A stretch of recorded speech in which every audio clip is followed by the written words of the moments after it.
بسم اللہ الرحمن الرحیم. کتاب الحوالات. حوالات کا لفظ حوالہ سے ہے. حوالہ کا لفظ اردو میں بھی استعمال ہوتا ہے جس کا معنی ہوتا ہے کسی چیز کو کسی دوسرے کے حوالے کر دینا. حوالہ کا لفظ ضمانت کے معنوں میں بھی استعمال ہوتا ہے عربی زبان میں، اور خاص طور پر اس باب کے حوالے سے حوالہ قرض کے معاملات میں مستعمل ہے. حوالہ کہتے ہیں کہ کسی شخص کے قرض کی ذمہ داری لینے کو یا ایک شخص کے قرض کی ادائیگی دوسرے کے ذمہ کر دینے کو. اس میں 3 اہم لفظ استعمال ہوتے ہیں: محیل، محتال لہو اور محتال علیہ. ان تینوں الفاظ کو اگر آپ سمجھ جائیں گے تو بات آسانی سے سمجھ میں آ جائے گی. محیل کا معنی ہوتا ہے احالہ کرنے والا، حوالے کرنے والا، مراد ہے اس سے قرضدار. محتال لہو جس کی خاطر حوالہ کیا جائے، جس کے لیے کیا جائے، مراد ہے قرض خواہ. اور تیسرا ہے محتال علیہ جس کے ذمہ قرض کیا جائے، یعنی جو قرض چکانے کا ذمہ لے لے. مثلا ایک شخص اپنا قرض ادا نہیں کر سکتا تو دوسرا اس کا قرض ادا کرنے کی ذمہ داری اگر لے لے، اس کی گارنٹی دے دے، اس کی ضمانت دے دے، تو اس طرح کیا جا سکتا ہے. اب مقروض جو ہے وہ بری ذمہ قرار پائے گا اور قرض خواہ پہلے شخص سے مطالبہ نہ کر سکے گا. اب اس میں آپ دیکھیں مثال کے طور پر اے کوئی بھی فرضی نام ہے. اے نے بی سے کچھ قرض لیا، ٹھیک ہے. اب مقروض کون ہو گیا؟ اے. اور بی کون ہو گیا؟ قرض خواہ. اب اے جو ہے اس کی اتنی سخت نہیں کہ وہ اپنا قرضہ واپس کر سکے، لہذا کوئی تیسرا شخص جیسے سی جسے ہم کہہ سکتے ہیں، وہ یہ کہتا ہے کہ میں اس کا قرض دے دیتا ہوں، اس کے ذمے جو کچھ ہے وہ میں ادا کر دیتا ہوں. تو اس صورت میں وہ جائز ہوگا. اسی طرح بعض اوقات یہ ہوتا ہے کہ جو مقروض ہے اسے پھر آگے کسی سے قرض لینا ہے، یعنی ایک شخص نے خود بھی قرض لیا اور کسی اور کو دے بھی رکھا ہے، ٹھیک ہے نا. اب جس کو اس نے دے رکھا ہے اسے یہ کہے کہ تم جس کو مجھے دینا ہے اسی کو دے دو. اگر وہ اس کو قبول کر لے تو یہ بات درست ہوگی. اب یہ جو بیچ کا شخص ہے جو مقروض ہے دوسرے شخص کا، تو وہ ان دو کو باہم ملا دے تو اس کی بھی اجازت ہے. اب باقی احادیث ساتھ ساتھ آئیں گی تو بات مزید واضح ہو جائے گی. سمپلی معنی حوالہ کا یہ ہے کہ کسی کے قرض دینے کی گارنٹی دے دینا، ضمانت دے دینا، اور ایک کا قرض دوسرے کو ادا کرنے کی ذمہ داری دے دینا. اور اس کے اسباب کچھ بھی ہو سکتے ہیں. باب الحوالتی وہل یرجع فی الحوالتی، کیا لوٹا سکتے ہیں حوالہ میں، یعنی کیا دوسرے کے اوپر قرض کی ذمہ داری ڈال سکتے ہیں. وقال الحسن وقتادۃ، حسن اور قتادہ کہتے ہیں اذا کان یوم احال علیہ ملیا جاز، کہ اذا کان جب یہ کام اس دن ہو، یوم جس دن احال علیہ اس پر ذمہ داری ڈالی گئی ہے، ملین مالدار، جازا تو جائز ہوگا. مثلا اگر قرض ادا کرنے کی ذمہ داری ایک فقیر کے اوپر ڈالی جا رہی جس کے بارے میں یہ پتا ہو کہ یہ ادا کر ہی نہیں سکتا، تو ایسے شخص کے اوپر ذمہ داری نہیں ڈالی جا سکتی یا اس کی طرف احالہ نہیں کیا جا سکتا. اس کی گارنٹی ناقابل ضمانت ہوگی. لیکن اگر وہ شخص مالدار ہے، دوسرے کا قرض واپس کرنے کی اہلیت رکھتا ہے، تو ایسی صورت میں درست ہے. ورنہ کیا ہوگا کہ ایک نااہل شخص کو اگر وہ ذمہ داری سونپی گئی تو نتیجہ کیا ہوگا، نقصان کیا ہوگا کہ جو قرض لینے والا ہے یعنی جس کا مال ہے وہ ضائع ہو جائے گا، اس لیے کہ جو مقروض ہے وہ بھی بری ذمہ ہو گیا اور اس کو کسی اور کے پلے ڈال دیا گیا جو کہ دینے کی صلاحیت ہی نہیں رکھتا، تو اس کا نقصان کیا ہوگا، وہ دے ہی نہیں سکے گا. وقال ابن عباس، اور ابن عباس کہتے ہیں یتخارج الشریکان، نکل جائیں گے دونوں شریک، واہل المیراث، اور اہل میراث یعنی وراثت والے، فیأخذ ھذا عینا وھذا دینا، تو لے لے گا ایک نقد اور دوسرا ادھار.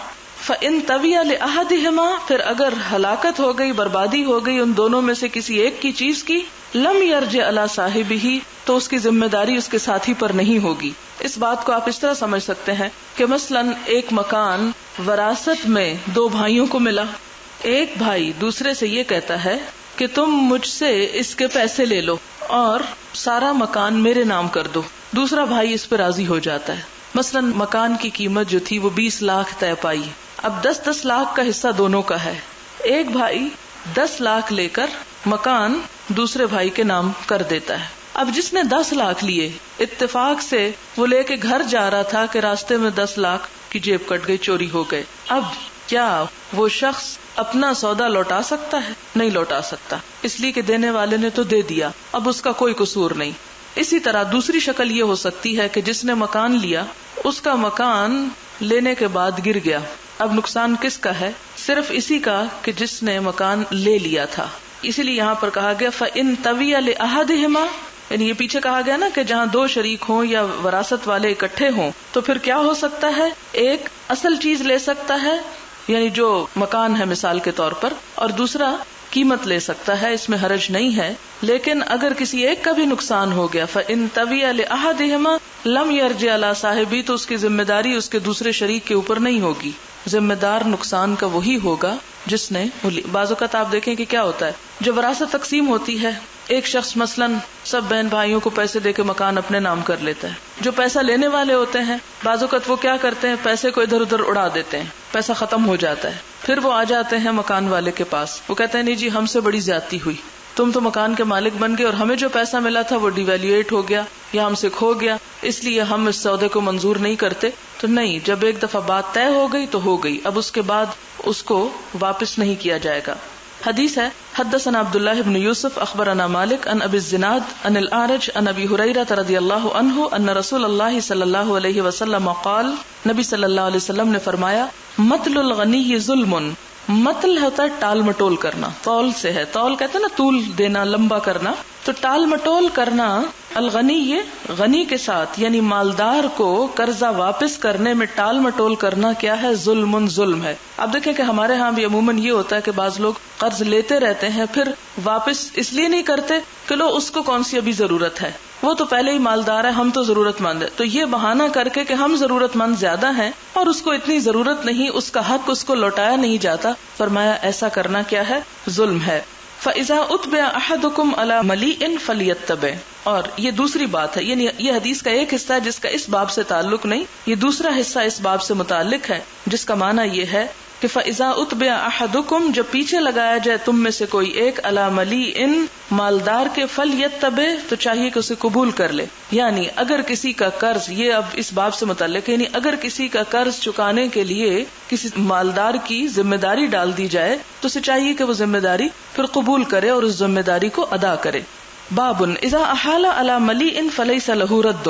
اذا جب احال حوالے کیا جائے علی ملیء کسی مالدار کے، فلیس له رد تو اس کو رد کرنا جائز نہیں. یعنی اگر کسی مالدار پر حوالہ دیا جائے کہ وہ ادا کرے گا تو پھر اسے چاہیے کہ وہ اس کو قبول کر لے اور اسے ریجیکٹ نہ کرے، یعنی دوسرے کی مدد کرے. حدثنا محمد بن یوسف حدثنا سفیان عن ابن ذکوان عن الاعرج عن ابی ہریرہ رضی اللہ عنہ عن النبی صلی اللہ علیہ وسلم قال مطل الغنی ظلم. نبی صلی اللہ علیہ وسلم نے فرمایا کہ مالدار کا قرض ادا کرنے میں ٹال مٹول کرنا ظلم ہے. ومن اتبع علی ملیء فلیتبع، اور جس کو کسی مالدار پر حوالہ دیا جائے تو اسے چاہیے کہ وہ قبول کر لے. اس کا معنی کیا ہے کہ اگر کسی شخص کو قرض واپس لوٹانے کی بجائے یہ کہے کہ تم فلاں سے میرا قرض لے لو تو اسے چاہیے کہ یہ بات قبول کر لے اور اس بیچ کے آدمی کو تنگ کرنے کی بجائے جس کے طرف ریفر کیا جا رہا ہے اس کی ذمہ داری کو وہ لے لے. باب اذا احال دین المیت علی رجل جازا. جب کوئی حوالہ دے میت کے قرض کا کسی دوسرے شخص پر تو اس کا جواز ہے. اس میں مثال یہ ہے کہ اگر کوئی شخص فوت ہو جاتا ہے اور پوچھا جاتا ہے کہ کیا اس کے ذمے کوئی قرضہ ہے، تو پتہ چلے کہ ہے، اور اگر اس نے کوئی ترکہ نہیں چھوڑا، غریب انسان فوت ہوا ہے، تو آپ کو معلوم ہے کہ قرض تو قرض ہے، قرض کا گناہ تو شہید سے بھی معاف نہیں. تو ایک تیسرا شخص یہ کہے کہ اس کا قرضہ میں چکا دیتا ہوں، تو ایسے کرنے کی اجازت ہے، قرضہ ادا ہو جائے گا. اب جس نے ذمہ داری لی اس کو چاہیے کہ وہ ذمہ داری پوری کرے، کیونکہ میت تو بری ذمہ ہو جائے گی. اگر جس نے ذمہ داری لی اس نے پوری نہ کی تو وہ قرضہ گویا اس کے ذمہ آ جائے گا. آپ دیکھیں کہ عموماً کیا ہوتا ہے کہ جو احادیث اخلاق اور آخرت وغیرہ کے بارے میں ہوتی ہے وہ ہمارے دل کو متاثر بھی کرتی ہیں، ہمیں جلدی سمجھ میں بھی آتی ہیں، لیکن اس طرح کی باتیں جو ہیں معاملات کی وہ سمجھنی ذرا مشکل ہیں، لیکن حقیقت میں وہ زیادہ امپورٹنٹ ہیں، اس لیے کہ جو چیزیں انسانوں کے حقوق سے متعلق ہیں، ایک دوسرے کی ذمہ داریوں سے متعلق ہیں، ایک دوسرے کے فرائض ادا کرنے سے متعلق ہیں، ان کو ہمیں جاننے اور سمجھنے کی زیادہ اچھی طرح ضرورت ہے، تاکہ ہماری زندگی میں ایسے جرائم کا ارتکاب نہ ہو کہ جسے ہم صرف غفلت اور نادانی کی بنا پر کرتے چلے جائیں اور اس کے بعد خدا کے ہاں گناہگار قرار پائیں۔ اب اس میں آپ دیکھیں کہ ہمارے ہاں چونکہ ہر معاملے میں افراط و تفریط ہے، کسی چیز کو یا تو بالکل انکار کر دیا جاتا ہے یا کسی چیز کو ایک دوسری طرح بالکل ظلم کا شکل اختیار کر لیتے۔ مثلا عموماً کیا ہوتا ہے، اگر کوئی شخص، آپ دیکھیں گے کہ 90% لوگوں کا حال یہ ہوتا ہے جب وہ قرض لے لیتے ہیں تو پھر واپس کرنے کا نام نہیں لیتے۔ دوسرا یہ کہ اگر کوئی قرض لے لیتا ہے اور وہ قرض لیا ہوا بھی ڈوب جاتا ہے تو کوئی اور صاحب دل شخص آگے بڑھ کر وہ ذمہ داری قبول کرنے کو تیار نہیں ہوتا، جبکہ آپ دیکھیں کہ قرآن پاک میں جہاں صدقات کے مصارف کا بیان ہے وہاں والغارمین کا لفظ بھی آیا ہے کہ مقروض لوگوں کی مدد میں زکوٰۃ بھی دی جا سکتی ہے۔ تو آپ دیکھیں کہ میں اور آپ سوچیں کہ آج تک ہم نے کبھی اس پر سوچا کہ کسی حقیقی ضرورت مند مقروض کا قرض اتارنے کے لیے بھی زکوٰۃ دیں؟ کبھی بھی نہیں سوچتے اس بارے میں، کبھی خیال ہی نہیں آیا کہ یہ بھی ایک مد ہے۔ اور پھر یہ کیا جاتا ہے کہ جب کوئی مالدار شخص قرض دیتا ہے تو پھر اس کا قرض ادا کرنے کے بارے میں بھی نہیں سوچا جاتا۔ پھر اسی طرح یہ ہے کہ قرض بڑے بڑے لے لیے جاتے ہیں اور اس نیت سے لیتے ہیں کہ کس نے واپس چکانا، اور اللہ تعالیٰ معاف کرنے والا ہے۔ اور مرنے والے کے بارے میں بھی عموماً اس بات کا اہتمام نہیں کیا جاتا کہ جو میت ہے اس کا قرضہ واقعی ادا ہو، کیونکہ اس کی جو حساب کتاب ہے وہ شدید قسم کا ہے۔ جیسا کہ پہلے بھی میں نے عرض کیا کہ شہید سے بھی یہ چیز معاف نہیں ہے تو عام لوگوں سے کیا معاف ہوگی، کیونکہ انسانوں کے حقوق جب تک انسان معاف نہ کرے اس وقت تک معافی نہیں ہو سکتی۔ تو ایسی صورت میں کیا ہے کہ ان باتوں کو اچھی طرح معلوم ہونا چاہیے۔ یہ چیز شاید آپ کے لیے نئی ہو، یہ حوالہ کی کہ بیچ میں اگر کوئی گارنٹی دے دے یا کوئی اور شخص جو ہے وہ اس کی ذمہ داری لے لے تو ہماری عقل تو کیا کہے گی کہ نہیں بھلا وہ کوئی اور کسی کا قرض کیسے بھلا ادا کر سکتا ہے۔ تو نہیں، اسلام اس کی اجازت دیتا ہے، ایسا کیا جا سکتا ہے۔ اور اگر کوئی شخص خود ادا کرنے کی صلاحیت نہ رکھتا ہو تو کوئی دوسرا اس کی جگہ پر ادا کرنا چاہے تو اس صورت میں جو قرض دار ہے، قرض دار کون ہوتا ہے؟ جس نے دیا ہوتا ہے قرض، اس کو اس کا یہ عذر قبول کر لینا چاہیے، یا اس کی یہ احالہ، جو احالہ ہوتا ہے پھیرنا، اس کو جو دوسرے کی طرف ریفر کر رہا ہے اسے بھی قبول کر لینا چاہیے۔ حدثنا المکی بن ابراہیم حدثنا یزید بن ابی عبید عن سلمۃ بن الاکوع رضی اللہ عنہ قال كنا جلوسا عند النبی صلی اللہ علیہ وسلم، ہم نبی صلی اللہ علیہ وسلم کے پاس بیٹھے ہوئے تھے۔ اذ اتی بجنازۃ، کہ آپ کے پاس ایک جنازہ لایا گیا۔ فقالوا، تو لوگوں نے کہا، صلی علیہا، کہ اس پر نماز پڑھیے۔ فقال هل علیہ دین، آپ نے پوچھا کیا اس پر کوئی قرض ہے؟ قالوا لا، لوگوں نے کہا نہیں۔ قال فهل ترک شیئا، آپ نے پوچھا کیا اس نے کوئی چیز چھوڑی ہے، یعنی اپنے پیچھے کوئی مال دولت؟ قالوا لا، لوگوں نے کہا کچھ نہیں چھوڑا۔ فصلی علیہ، تو آپ نے اس پر نماز جنازہ پڑھ دی۔ یعنی ظاہر ہے اس کے پاس دینے کو جب کچھ تھا ہی نہیں، مفلس قلاش شخص تھا، تو اس کا یہ مطلب ہے کہ اس نے جان بوجھ کر اپنے فرض سے کوتاہی نہیں کی، اس لیے آپ نے اس کی جنازہ کی نماز پڑھ دی۔ ثم اتی بجنازۃ اخری، پھر ایک اور جنازہ لایا گیا۔ فقالوا یا رسول اللہ صلی علیہا، تو لوگوں نے عرض کیا، اللہ کے رسول صلی اللہ علیہ وسلم اس پر آپ جنازہ پڑھیے۔ قال هل علیہ دین، اور ایک نہیں بے شمار احادیث آپ کو بتائیں گی کہ نبی صلی اللہ علیہ وسلم جنازہ پڑھنے سے پہلے پوچھتے تھے کہ اس پر کوئی قرض تو نہیں۔ قال هل علیہ دین، کیا اس پر کوئی قرض ہے؟ قیل نعم، کہا گیا ہاں۔ قال فهل ترک شیئا، تو کیا اس نے کوئی چیز چھوڑی ہے؟ قالوا ثلاثۃ دنانیر، لوگوں نے عرض کیا کہ 3 دینار چھوڑے ہیں۔ فصلی علیہا، تو آپ نے اس پر نماز پڑھ لی۔ ثم اتی بالثالثہ، پھر تیسرا جنازہ لایا گیا۔ فقالوا صلی علیہا، لوگوں نے عرض کیا کہ آپ اس پہ جنازہ پڑھائیے۔ قال هل ترک شیئا، آپ نے پوچھا کیا اس نے کچھ چھوڑا ہے، اس کا کچھ ترکہ ہے؟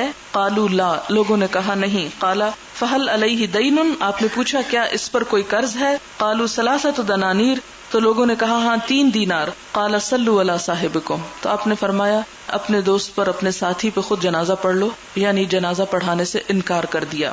فقال ابو قتادہ، تو ابو قتادہ کہتے ہیں، صلی علیہ یا رسول اللہ، اے اللہ کے رسول صلی اللہ علیہ وسلم، آپ اس کا جنازہ پڑھ دیجئے۔ وعلیہ دینہ، اور میرے ذمہ ہے اس کا قرضہ، یعنی اس کا قرضہ 3 دینار میں چکا دوں گا، آپ اس کا جنازہ پڑھ دیجئے۔ فصلی علیہ، تو نبی صلی اللہ علیہ وسلم نے اس کا جنازہ پڑھ دیا۔ گویا آپ نے اس ضمانت کو، اس حوالہ کو قبول کر لیا۔ اس سے ایک اور بات اس حدیث سے پتہ چلتی ہے، اور وہ یہ کہ مختلف لوگوں کا جو رویہ اور ایٹیچیوڈ ہے اس کے مطابق اس معاملے کو اختیار کرنا چاہیے. ایک شخص جس کی نیت درست تھی اور وہ قرض ادا کرنے کا پورا ارادہ رکھتا تھا لیکن اس کے پاس کچھ تھا ہی نہیں, کچھ بچا ہی نہیں, تو ایسے شخص کے ساتھ معاملہ کچھ اور ہوگا. اور ایک شخص جس کے بارے میں جس کے رویے سے یہ بات پتہ چلے کہ وہ دینے کا ارادہ نہیں رکھتا تھا یا اس نے اس معاملے میں غفلت اختیار کی, تو اس کے ساتھ معاملہ جو ہے وہ دوسرا کیا جا سکتا ہے. جیسے کہ قرآن پاک میں بھی آپ پڑھ چکے ہیں کہ آپ صلی اللہ علیہ وسلم کو جب منع کیا گیا کہ منافقین کی نماز جنازہ آپ نہیں پڑھیں گے, تو جب تک صاف حکم نہ آ گیا آپ اس پر جنازے کی نماز پڑھتے رہے. جیسے عبداللہ بن ابی کی بھی آپ نے پڑھی تھی, پھر آپ کو روک دیا گیا. اور آپ صلی اللہ علیہ وسلم کو دراصل یہ کیوں کہا گیا کہ آپ نہ نماز جنازہ پڑھیں, کہ کسی کے غم میں شریک ہونا بھی دراصل اس کو آنر بخشنا ہوتا ہے, اور غم کے موقع پہ شریک نہ ہونا دراصل ایک طرح کا سوشل بائیکاٹ ہے, جس کا مطلب یہ ہے کہ جس کے جنازے میں شریک نہیں ہوا جا رہا اس نے کسی ایسے جرم کا ارتکاب کیا ہے کہ جو دوسروں کو نہیں کرنا چاہیے, اور جنازے کا انکار دراصل دوسروں کے لیے باعث عبرت بات ہو. تو یہ ہر ایک شخص کے لیے خصوصی طور پر نہیں ہے, خصوصی طور پر ان لوگوں کے لیے ہے کہ جو دین کے نمائندہ ہوں, جیسے ائمہ کرام ہوں, جو جنازے وغیرہ پڑھاتے ہوں, انہیں ان باتوں کو خصوصی اہتمام کرنا چاہیے تاکہ دوسرے لوگ جو ہیں وہ لوگوں کے حقوق کے ادا کرنے میں تساہل نہ برتیں. باب الکفالت فی القرض, قرض میں کفالت. کفالت کا معنی ہے ضمانت. والدیون, اور دیون دین کی جمع ہے, مراد اس سے بھی قرض ہے. بالابدان, ابدان بدن کی جمع ہے جسم کے ساتھ, یعنی حاضر, حاضر ضمانت مراد ہے. وغیرہا. وقال ابو الزناد, اور ابو الزناد کہتے ہیں ان محمد ابن عمرو الاسلمی, محمد بن عمرو الاسلمی کہتے ہیں. یہاں پر اصل میں تھا محمد بن حمزہ بن عمرو الاسلمی, لیکن عموماً عربوں کے ہاں رواج یہ ہوتا ہے کہ وہ دادا کی طرف بھی ابن کی نسبت کر لیا کرتے ہیں. یہ میں یہاں پر اس لیے باپ کا نام بتا رہی ہوں کیونکہ اصل قصہ انہی کے گرد گھومتا ہے. تو یہ ہے محمد بن حمزہ بن عمرو الاسلمی ان ابی ہی, یہ اپنے والد سے روایت کرتے ہیں, اور والد ان کے کون ہوئے؟ حمزہ ہوئے. ان عمر رضی اللہ عنہ, کہ عمر رضی اللہ تعالی عنہ نے بعثہ مصدقا, بھیجا ان کو زکوٰۃ جمع کرنے والا بنا کر. مصدق مفعل باب تفعیل ہے, یعنی صدقہ کلیکٹ کرنے والا, تحصیلدار. فوقع رجل, تو جہاں جس علاقے میں عمر رضی اللہ تعالی عنہ نے انہیں اس ذمہ داری کے ساتھ بھیجا, وہاں پر ایک واقعہ پیش آیا. اور واقعہ کیا تھا؟ فوقع رجل علی جاریۃ امرأتہ, تو واقع ہوا یعنی زنا کر بیٹھا ایک شخص اپنی بیوی کی لونڈی سے. فاخذ حمزہ, تو لیے حمزہ نے من الرجل, اس شخص سے, کفلاء ضامن. یہ ضامن کیوں لیے؟ کیونکہ اب اس پہ حد جاری ہونا تھی. اب یہ کہ اگر وہ اس کو چھوڑ کر واپس آتے تو ہو سکتا ہے وہ شخص فرار ہو جاتا یا کچھ, تو انہوں نے اس کو پکڑا اور پکڑ کر اسے چھوڑا. کس پر؟ ضمانت پر, جسے کہتے ہیں نا بیل ہو جانا. جیسے اب ہمارے ہاں بھی ہوتا ہے کہ اگر کوئی شخص کسی چیز میں اریسٹ ہو جائے تو کچھ جرائم ایسے ہوتے ہیں جو قابل ضمانت ہوتے ہیں, کچھ ایسے ہوتے ہیں ضابطۂ فوجداری میں کہ جو قابل ضمانت نہیں ہوتے. تو یہاں اس سے کیا پتہ چلتا ہے کہ انہوں نے اس کے ضامن لے لیے. مراد یہ کہ اگرچہ یہ ایسا جرم تھا لیکن اس پر بھی ضمانت لے کر وقتی طور پر اس کو رہا کر دیا گیا. پھر کیا ہوتا ہے؟ حتی قدم علی عمر, پھر یہ حضرت عمر کے پاس خود آتے ہیں. کون آتے ہیں؟ حمزہ. کس لیے آتے ہیں؟ کہ پوچھیں کہ اس مسئلے کا اب حل کیا ہے. وکان عمر قد جلدہ 100 جلدۃ, اور عمر رضی اللہ تعالی عنہ نے اس کے بارے میں 100 کوڑوں کا فیصلہ کیا. اب چونکہ اس کی سزا تو رجم بنتی تھی کہ شادی شدہ تھا نا, اپنی بیوی کی لونڈی سے اس نے زنا کیا تھا, تو اس کی سزا کیا بنتی تھی؟ رجم بنتی تھی. لیکن حضرت عمر نے کوڑوں کا فیصلہ سنا دیا. فصدقہم, اور ان کی تصدیق کی. وعذرہم بالجہالہ, اور جہالت کی وجہ سے ان کو معذور سمجھا. جہالت کس بات کی؟ جہالت ان لوگوں کی یہ تھی کہ اس شخص نے جس نے زنا کا ارتکاب کیا تھا اسے یہ معلوم نہیں تھا کہ بیوی کی لونڈی جو ہے وہ اس پر حرام ہے. اس نے یہ سمجھا تھا کہ بیوی کا مال اس کا اپنا مال ہے, اور چونکہ وہ بیوی کی ملکیت ہے اس لیے وہ اس کی بھی ملکیت ہی شمار ہوگی. تو اس نے برائی سمجھ کر نہیں, اپنا حق سمجھ کر ایسا کام کیا تھا. اس وجہ سے حضرت عمر رضی اللہ تعالی عنہ نے اس پر بڑی حد یعنی رجم کی جاری نہ کی بلکہ کوڑوں کا فیصلہ کیا. تو یہ اصل میں یہ اتنے ہی ٹکڑا ہے, اب نئی بات شروع ہو جائے گی آگے. اس اتنے سے چھوٹے سے ٹکڑے سے بات کیا سمجھانا مقصود ہے؟ امام بخاری اس باب میں, اسے کفالت کے باب میں کیوں لائے ہیں کہ کفالت جو ہے وہ صرف مالی معاملات میں نہیں ہوتی, دیگر معاملات میں بھی ہوتی ہے, یعنی لوگوں کی جیسے آزادی اور رہائی وغیرہ کے معاملے میں. وقال جریر والاشعث لعبد اللہ بن مسعود فی المرتدین، جریر اور اشعث نے حضرت عبداللہ بن مسعود سے مرتدین کے بارے میں کہا. مرتدین یہاں پر اصل میں ایک قصہ ہے. عبداللہ بن مسعود سے ایک شخص نے آ کر کہا کہ ابن نواحہ کا جو مؤذن ہے وہ آذان میں ایسے کہتا ہے کہ اشہد ان مسیلمۃ رسول اللہ، میں گواہی دیتا ہوں کہ مسلمہ کذاب جسے کہا جاتا ہے، جس نے جھوٹی نبوت کا دعویٰ کیا تھا کہ وہ اللہ کا رسول ہے. تو اس پر انہوں نے کیا کیا کہ ابن نواحہ کو کہ اس کو تو قتل کر دیا، لیکن اس کے ساتھیوں کو بلا بھیجا جو اس کے اوپر ایمان لاتے تھے یا اس کی بات ماننے والے تھے. اور حضرت عبداللہ بن مسعود نے اپنے دوستوں سے مشورہ کیا کہ ان لوگوں کے ساتھ کیا معاملہ کرنا چاہیے. مرتدین، انہیں مرتد کہا گیا. مرتد کیوں کہا گیا؟ جیسے آج بھی قادیانیوں کو مرتد کہا جاتا ہے. کیوں کہا جاتا ہے؟ کافر نہیں کہا جاتا، اس لیے کہ وہ حضور صلی اللہ علیہ وسلم کے بعد ایک اور نبی کی نبوت کو مانتے ہیں کہ جبکہ نبوت ختم ہو چکی ہے. تو وہاں پر بھی مسلمہ کذاب نے بھی نبوت کا جھوٹا دعویٰ کیا تھا. تو عبداللہ بن مسعود نے یعنی سوچا یا مشورہ کیا کہ ان کے معاملے میں اب کیا کیا جائے. تو یہی جریر اور اشعث جو ہیں انہوں نے کہا تھا کہ ان سے آپ توبہ کروا لیں اور ان کی ضمانت لے لیں کہ آئندہ یہ کام نہیں کریں گے. تو یہ کفالت اور ضمانت کی بات ہو رہی ہے. یہ اب صرف چونکہ مالی معاملات میں نہیں، دیگر معاملات میں، اس لیے ایک دوسری مثال دی جا رہی. ایک تو وہ حمزہ والی مثال تھی اور ایک یہ اور مثال ہے. اور کہا جاتا ہے کہ وہ 170 آدمی تھے جن کی ضمانت لی گئی. تو اس سے بتانا کیا مقصود ہے کہ حدود کے معاملات میں بھی کفالت لی جا سکتی ہے. وقال جریر والاشعث، جریر اور اشعث نے مشورہ دیا کس کو؟ لعبداللہ ابن مسعود، عبداللہ بن مسعود کو، فی المرتدین، مرتدین کے معاملے میں. اور یہ مرتدین کون تھے؟ جو مسلمہ کذاب کی جھوٹی دعوی نبوت کو تسلیم کر چکے تھے. استتبہم، ان سے توبہ کرواؤ. استتبہم یعنی باب کون سا؟ یہ استفال ہے. استفال میں طلب پائی جاتی ہے، ان سے توبہ طلب کرو. وکفلہم، اور ان سے ضمانت لے لو. فتابو، تو انہوں نے توبہ کر لی. وکفلہم، اور ضمانت دی ان کی اشائرہم، ان کے کنبے والوں نے کہ آئندہ یہ ایسا کام نہیں کریں گے، ورنہ کیا تھا کہ ان کو بھی قتل کروا دیا جاتا. وقال حماد، اور حماد کہتے ہیں اذا تکفل بنفس فمات فلا شیء علیہ، جب کوئی کفیل بنے کسی شخص کا پھر وہ مر جائے تو اس پر کوئی ذمہ داری نہیں ہے. مثلا ایک شخص کو کسی نے پکڑ لیا، اس نے کہا تم اس کو چھوڑ دو، اگر یہ کہیں بھاگا تو میں ذمہ دار ہوں. اب ہوتا کیا، وہ بھاگتا تو کہیں نہیں لیکن وہ مر جاتا ہے. اب کیا ہوا؟ اب جو مر گیا وہ بھی ہاتھ سے گیا. تو اب کیا، جس شخص نے ضمانت دی تھی اس کی پکڑ ہو جائے گی، اس کی تو پکڑ نہیں گئی، تو اللہ کا فیصلہ تھا، اس لیے اس پر کوئی ذمہ داری نہیں. وقال الحکم یضمن، اور حکم کہتے ہیں کہ نہیں، اس کو اس کے ذمہ کی جو چیز ہے وہ ادا کرنی ہوگی. قال ابو عبداللہ، امام بخاری کہتے ہیں قال اللیث، لیث کہتے ہیں حدثني جعفر بن ربیعہ عن عبد الرحمن بن ہرمز عن ابی ہریرہ رضی اللہ عنہ عن رسول اللہ صلی اللہ علیہ وسلم انہ ذکر رجلا من بنی اسرائیل. یہ قصہ پہلے بھی گزر چکا ہے کہ انہوں نے بنی اسرائیل کے ایک شخص کا ذکر کیا. کس نے؟ نبی صلی اللہ علیہ وسلم نے.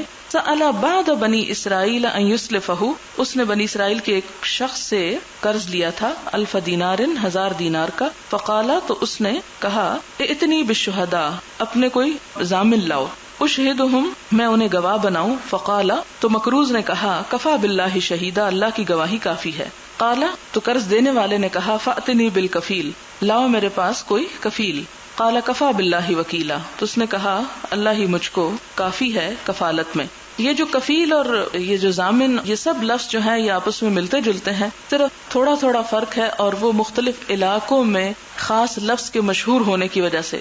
مثال کے طور پر مدینہ والے جو تھے وہ زعیم کہتے تھے، مصر والے جمیل، اور عراق والوں کے ہاں کفیل کا لفظ تھا. اسی لیے آپ دیکھیں کہ یہاں پہلے وہ کہتا ہے کہ ائتنی بالشہداء، گواہ کا لفظ استعمال کیا، اور دوسری جگہ پر کفیل کا لفظ استعمال کیا. یہ دونوں ہم معنی ہیں.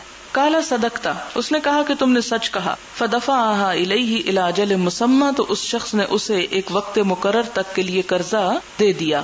فخرج فی البحر، تو مکروز جو تھا قرضہ لے کر سمندر کی طرف چلا گیا. فقضى حاجته، پھر اپنی ضرورت پوری کی. ثم التمس مرکبا، پھر اس نے تلاش کیا ایک جہاز. یرکبها، کہ جس پہ وہ سوار ہو. یقدم علیہ، اور اس کے پاس آئے. للاجل الذی اجلہ، اس مقرر وقت پر جس کو اس نے طے کیا تھا. فلم یجد مرکبا، تو اس نے کوئی بھی جہاز نہ پایا. فاخذ خشبۃ، تو اس نے ایک لکڑی لی. فنقرها، اس کو قریدا یعنی اندر سے سوراخ کیا، فادخل فیہا 1000 دینار، اس میں 1000 دینار ڈالے، وصحیفتن اور ایک خط، منہ اپنی طرف سے، الی صاحبہ اپنے ساتھی کو یعنی جس نے قرضہ دیا تھا، ثم رجج موضعها پھر اس کی جگہ کو بند کر دیا، یعنی جہاں کھود کے پیسے ڈالے تھے اس کو اوپر سے بند کر دیا، ثم اتی بها الی البحر پھر اسے لے کر سمندر کے پاس آیا، فقال پھر کہنے لگا، اللہم اے اللہ، انک تعلم تو جانتا ہے، انی کنت تسلفت فلانا 1000 دینار کہ میں نے فلاں شخص سے 1000 دینار طلب کیے تھے، فسألنی کفیلا تو اس نے مجھ سے کفیل مانگا تھا، فقلت تو میں نے کہا تھا، کفا باللہ کفیلا کافی ہے اللہ کفیل، فرضی بکا تو وہ تیری کفالت یا ضمانت پر راضی ہو گیا تھا، وسألنی شہیدا اور اس نے مجھ سے گواہ مانگا، فقلت تو میں نے کہا، کفا باللہ شہیدا کافی ہے اللہ گواہ، فرضی بکا تو وہ تیرے شہید یا گواہ ہونے پہ راضی ہو گیا، وَإِنِّي جَهَدْتُ أَنْ أَجِدَ مَرْكَبًا اور میں تو کوشش کر چکا کہ کوئی جہاز مل جائے، أَبْعَثُ إِلَيْهِ الَّذِي لَهُ کہ میں اسے بھیج سکوں جو چیز کے اس کے حق ہے، فَلَمْ أَقْدِرْ تو مجھے اس کی استطاعت نہ ہوئی، میں اس پہ قدرت نہ پا سکا، وَإِنِّي أَسْتَوْدِعُكَهَا اور میں اسے آپ کے حوالے کرتا ہوں، فَرَمَا بِهَا فِي الْبَحْرِ تو اس نے یہ کہہ کر یہ کلام بول کر اس لکڑی کو سمندر کے حوالے کر دیا، حتی ولجت فی یہاں تک کہ وہ اس میں ڈوب گئی، ولج ولوج ہوتا نا داخل ہونا، ثم انصرف پھر وہ چل دیا، وہو فی ذالک یلتمس مرکبا اور اس اسنا میں بھی وہ جہاز تلاش کرتا رہا، یخرج الی بلدہ کہ اپنے شہر کو جا سکے، فخرج الرجل الذی کان اسلفہ تو وہ شخص جس نے قرضہ دیا تھا وہ نکلا، ینظر دیکھ رہا تھا، لعل مرکبا قد جاء بمالہ کہ شاید اس جہاز پر اس کا مال واپس آ جائے، یعنی وہ شخص بھی آ جائے اور اس کا قرضہ لے کے جو پیسہ لیا تھا وہ واپس لوٹا دے، فَإِذَا بِالْخَشَبَةِ الَّتِي فِيهَا الْمَالُ تو دیکھا کہ ایک لکڑی ہے کہ جس میں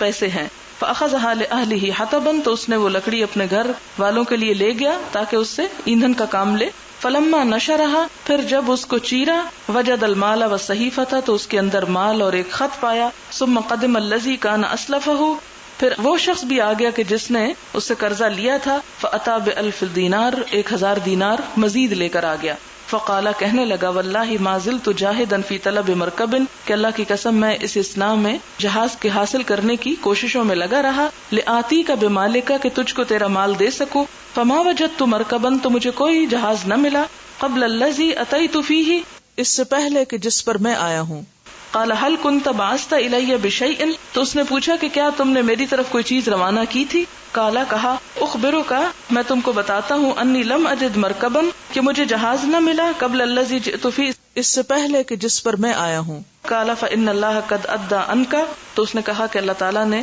ادا کر دیا تیری طرف سے، الذی بعثت فی الخشبۃ جو تو نے لکڑی کے اندر ڈال کے بھیجا تھا، فانصرف بالالف دینار راشدا تو اپنا دوسرا جو 1000 دینار لے کر آئے اسے لے کے تم اپنا راہ لو، اپنا کام کرو، یعنی جا سکتے ہو، مجھے تمہارا بھیجا ہوا قرضہ جو ہے واپس لوٹایا ہوا وہ مل چکا ہے۔ تو اس سے بھی کیا پتہ چلتا ہے کہ جب کوئی بھی گواہ نہ ملے تو پھر اللہ کی گواہی اور اللہ کی ضمانت جو ہے وہ بھی قبول کر لینی چاہیے، یعنی ایک شخص ایسا ہے کہ مسافر ہے، اجنبی ہے، جسے کوئی نہیں جانتا، جس کا کوئی مددگار نہیں، لیکن وہ انتہائی ضرورت مند ہے، حاجت مند ہے، تو ایسی صورت میں کیا گواہوں کی شرط ضروری ہے؟ آپ دیکھیں کہ قرآن پاک کی وہ آیت جس میں گواہی کی بات آتی ہے اور خصوصاً خواتین اس پر بہت ہی نالاں ہوتی ہیں کہ 2 عورتوں کی گواہی ایک مرد کے برابر ہے، امام ابن تیمیہ کی رائے میں یہ گواہوں کی شرط جو ہے یہ کوئی مینڈیٹری قانون نہیں ہے، بلکہ ایک سجیشن ہے کہ ایسا کر لیا جائے تو اس سے معاملات جو ہیں وہ درست رہیں گے۔ بہرحال یہ ایک رائے پائی جاتی ہے اور شاید اس رائے کی بنیاد بھی اسی قسم کی روایات ہوں کہ جس میں اگر کوئی گواہ ملا ہی نہیں، یعنی بعض معاملات یا بعض اوقات یا بعض جگہیں ایسی بھی ہو سکتی، بعض حالات ایسے بھی ہو سکتے ہیں کہ جہاں کسی ضامن یا کفیل کی موجودگی کا امکان نہیں ہو سکتا، تو اس صورت میں پھر کیا کیا جا سکتا ہے کہ صرف اللہ ہی کی گواہی کافی ہو سکتی ہے۔